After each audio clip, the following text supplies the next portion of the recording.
Acá en San Juan es Martín Tucumán, quien fuera candidato a gobernador en su momento, y nos acompaña hoy aquí en De Sobremesa. ¿Cómo estás, Martín? Un gusto tenerte acá en el programa. Bienvenido. Muy bien, muchas gracias, un placer. Bueno, como parte de esa estructura que es ADN, que es la representación política más importante dentro de lo que es La Libertad Avanza, decidieron hace muy poco que van a ir solos en estas elecciones, o digamos, sin otros frentes que se vayan sumando. Y muchos se empiezan a preguntar ya por nombres, porque dicen, bueno, una cosa es ir solo, pero hay que definir quién es el candidato. ¿Se habló algo de eso, Martín? No. ¿Todavía nada? No, todavía nada. Y estamos cerca, ¿eh? Incluso José lo dijo el otro día, hasta el último minuto vamos a esperar para poder tomar la decisión que estratégicamente sea la más inteligente. ¿Y cuál es la posición de ADN en este sentido? Porque ADN fue, con un acto de generosidad política importante, fue el que le dio base a La Libertad Avanza para, empezar a dar sus primeros pasos políticos en San Juan. Por eso no es un socio menor en este sentido. Dicen, vamos solos. ¿Cuál es la posición de ADN en este armado? Apoyo total a la estrategia. Creemos que es totalmente válido el argumento de que La Libertad Avanza, como partido político del presidente de la Nación, necesita construir una identidad y establecer un contrato, ese contrato electoral que se genera con la sociedad, ¿no? A través de las propuestas de campaña y el acompañamiento de la gente. Para que esa propuesta, ese mensaje pueda ser nítido, preciso, concreto, que no haya lugar a confusiones, hoy La Libertad Avanza tiene que presentarse individualmente para poder construir esa identidad, y el apoyo de los espacios, no solamente de ADN, sino del resto de los espacios, ha sido absoluto y contundente. Martín, se discute mucho sobre si los distintos frentes electorales, y no hablo solo de La Libertad Avanza, necesitan una persona preparada que sepa discutir en el Congreso, que sepa negociar, que sepa pelear, o necesitan una persona que levante la mano y apoye lo que la presidencia del determinado frente le indique.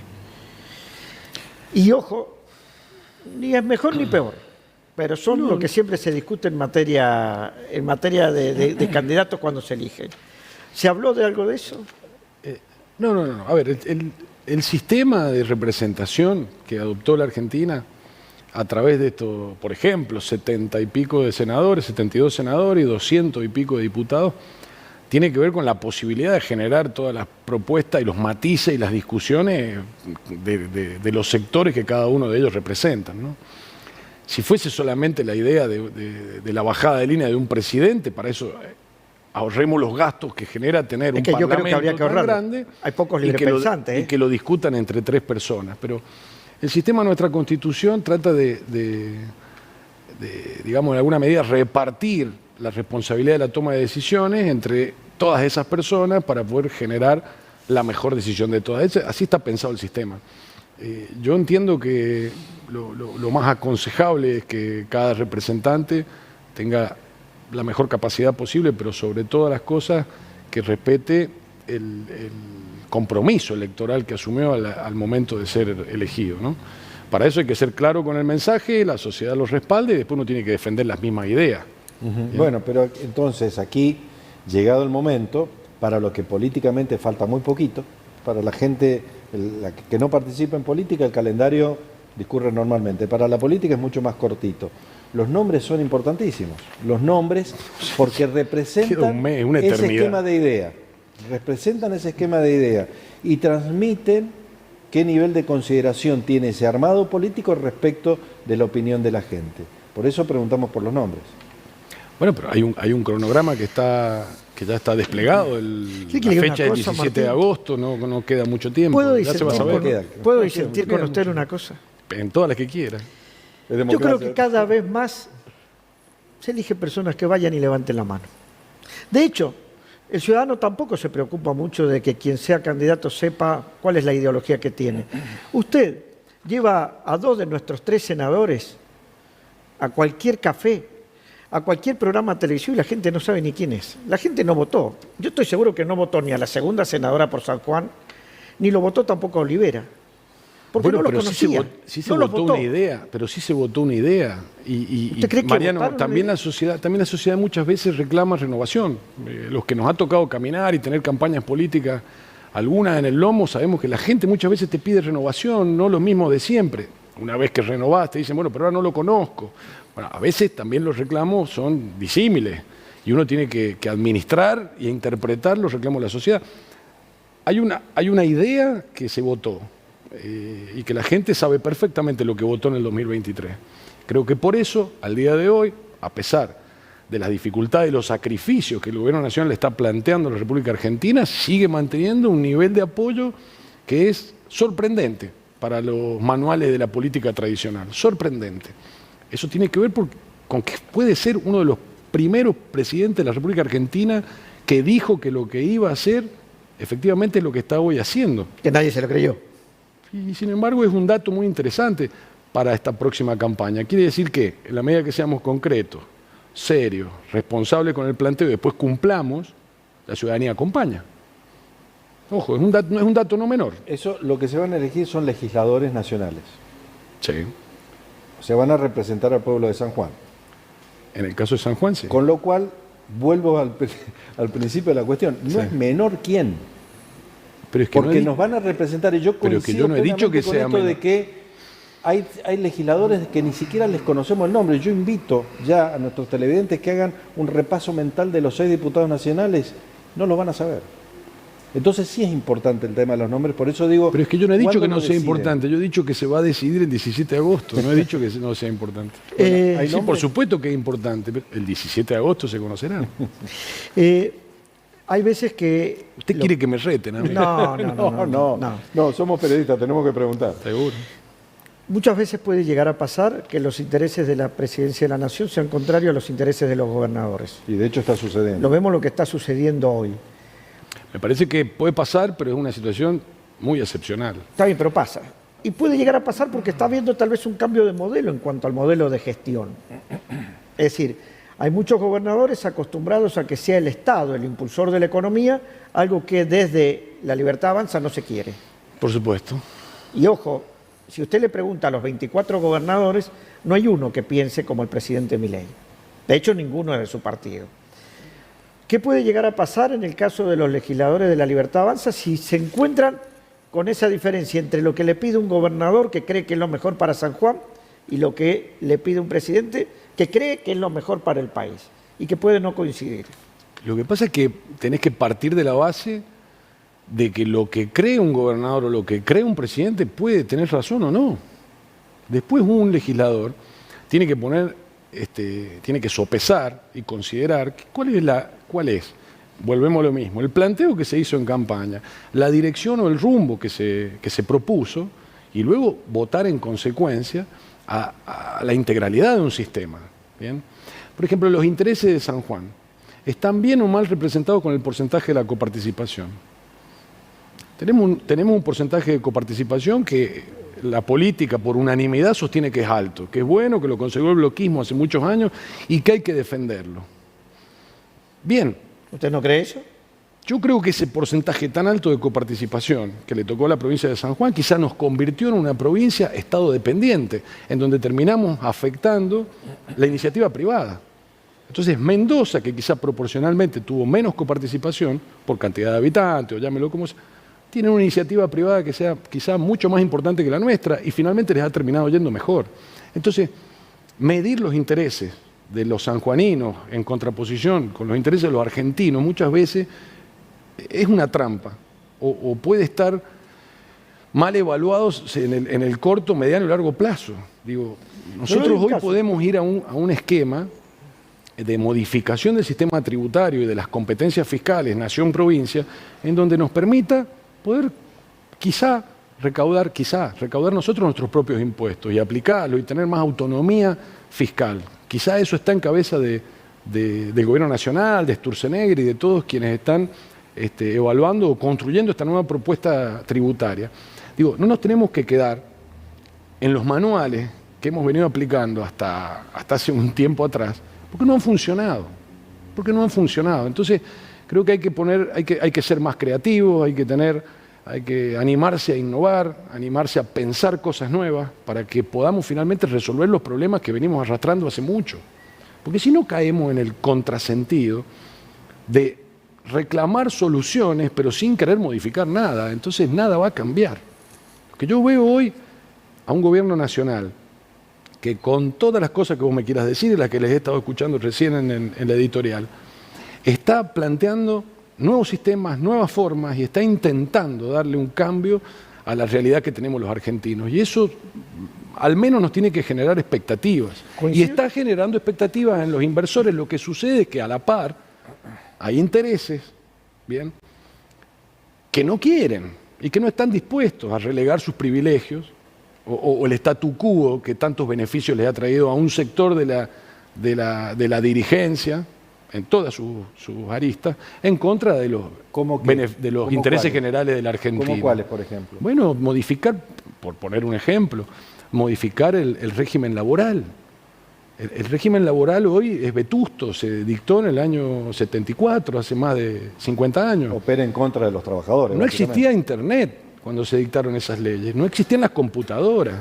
Digo, hoy hay muchas aristas del trabajo formal que no está debidamente contemplado y regulado por la ley de contrato de trabajo. Hay que modernizarla, pero hay muchos que viven a costa de los trabajadores formales y de los informales que no pueden ingresar al sistema y pretenden seguir conservando determinadas cajas que tienen que desaparecer. Quieran o no quieran, les guste o no les guste, Ahora, con no más sé- o menor esfuerzo. Tenemos que ir a un país distinto, porque si no, nunca vamos a poder resolver el problema de los sectores de la sociedad que vienen postergados hace mucho tiempo. Permitime, Guillermo, que ya me envalentoné. Escucha, yo veo una dirigencia política que reclama hipócritamente resolver el problema de los jubilados, pero por otro lado no nos deja ir a revisar cómo se gasta la plata en las universidades, cómo se gasta la plata en el Garrahan, cómo se gasta la plata en vialidad. Si no optimizamos los recursos, si no generamos excedente de recursos, no le vamos a poder resolver Ahora, nunca el yo problema coincido. a los jubilados. No, pero es una hipocresía Pero yo te digo que... una cosa, sí. Pero la solución que plantea muchas veces el gobierno nacional es: esto está mal, eliminemos todo. No, Y no es así, pero es que no es así. Yo te digo, hoy, Esa es la- iniciativa pero es que, Mariano, privada para construir no, rutas. Mariano, no es así. ¿Quién va a hacer una No es ruta así. que una San Juan-Angaco?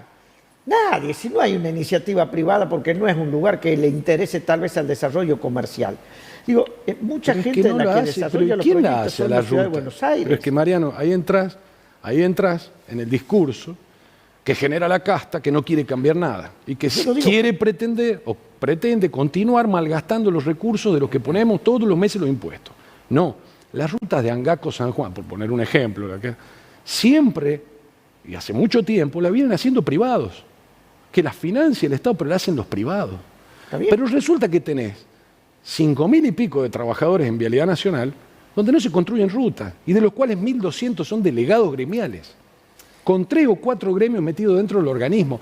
Mariano, no se está Está bien. diciendo que los trabajadores eficientes, que mantienen rutas, que todos los días le ponen el lomo a la patria, hay que sacarlos. No, estamos diciendo que en todos los organismos del Estado hay infiltrados, militantes, ñoquis y gente que no está cumpliendo sus funciones. Esos son los que tienen que ver amenazado su continuidad. Nadie está hablando de sacar a las personas valiosas, que dentro del Estado todos los días cumplen funciones Como en el muy INTA, por importantes, ejemplo. como en el INTA también. Hay gente muy valiosa y hay otra que no. Ahora, ¿por qué? A esa es la que tiene que verse Pero- amenazada.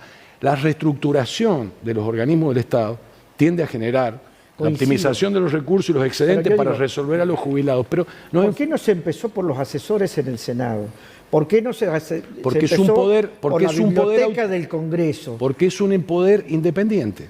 Entonces, juzguemos la órbita de competencias de cada uno de los poderes y qué está haciendo cada poder para resolver el problema. Entonces, por ahí quizás puedas entender o puedas explicar las diferencias y las peleas intestinas que hay entre Ahora- el Poder Ejecutivo y la vicepresidenta, o el presidente y la vicepresidenta. Y quizás se puedan entender. Son poderes independientes. No tenés hoy un poder ejecutivo que esté dictando las normas de funcionamiento del legislativo ni del judicial, y así debe ser. Después cada uno tendrá sus responsabilidades y responderá ante la patria, Ahora, por lo Martín, que haga o lo que deje hacer. Ante la diversidad de nuestro país, tenemos realidades completamente diferentes. La Sí. de San Juan no es la misma de Santa Fe. ¿No? Y así podríamos hacer un largo repaso. ¿No hubiera tenido más lógica que ese esquema de modificaciones, de actualizaciones, de modernización, etcétera, estuviera vinculado a las realidades de cada provincia y no de manera tan lineal como se viene haciendo hasta ahora, porque nos afecta a todos por igual, y las provincias débiles, como las nuestras, son más afectadas todavía. Es que no entiendo por qué decís que ha sido lineal. Absolutamente y cada lineal. el gobierno ha consultado a cada una de las jurisdicciones para que puedan brindar su... Pero por supuesto. De hecho, veíamos en un tuit del ministro Sturzenegger el agradecimiento importante al vicepresidente del INB, Abel Chiconi, por haber aportado un montón de propuestas y de ideas a la hora de la reestructuración del Instituto Nacional de Vitivinicultura.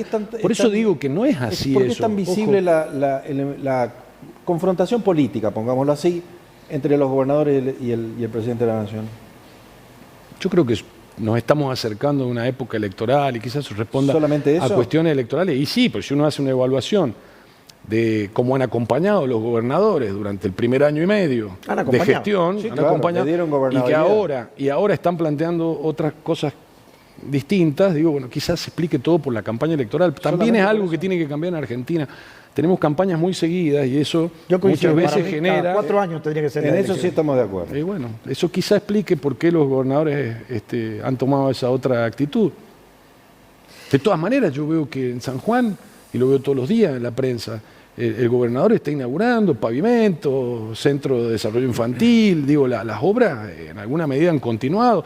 Quizás las que se han demorado, las que se han frenado, son las que requerían financiamiento nacional, algunas obras que obviamente están cuestionadas y que están siendo bajo análisis, porque no se olvide que venimos de un país en donde la obra pública ha servido como el canal por el cual han discurrido los mayores actos de corrupción de este país. Es un sinónimo de corrupción eso, lamentablemente. Entonces hay que revisarlo. Porque la obra pública para provincias como la nuestra es indispensable, son indispensables. Para todas. Pero para una, yo me refiero a San Juan. No, bueno, para todas, por supuesto que sí.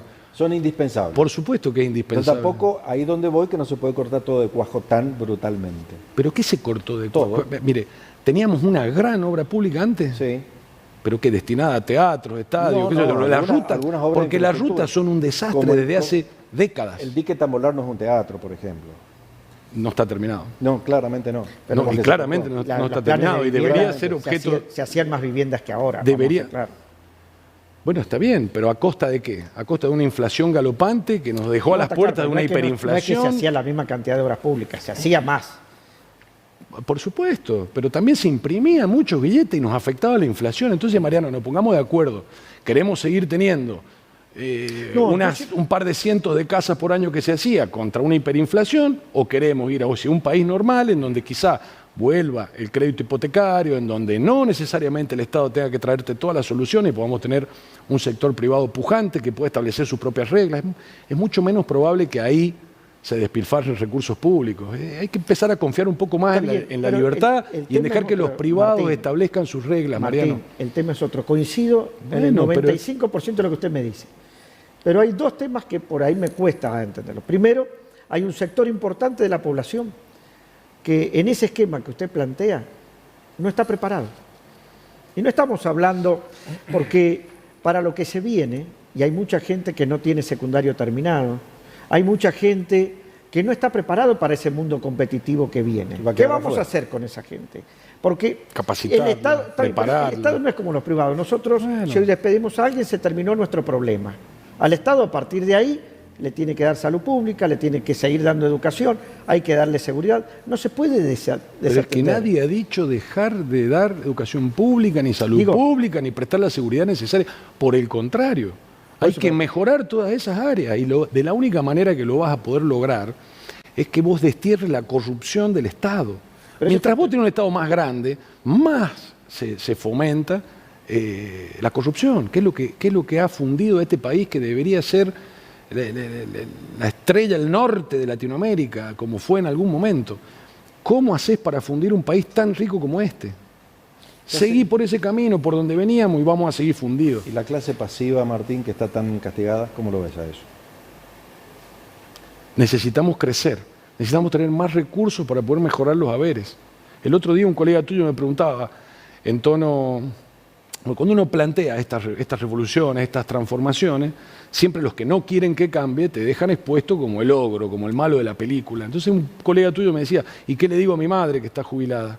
Le digo, y decirle lo mismo que le decías en el 2022, y en el 2022 también cobraban miseria. Y en el 2017 y en el 2011, los jubilados nunca han estado bien. Y si seguimos en este esquema que plantea la dirigencia tradicional de la política, nunca van a mejorar.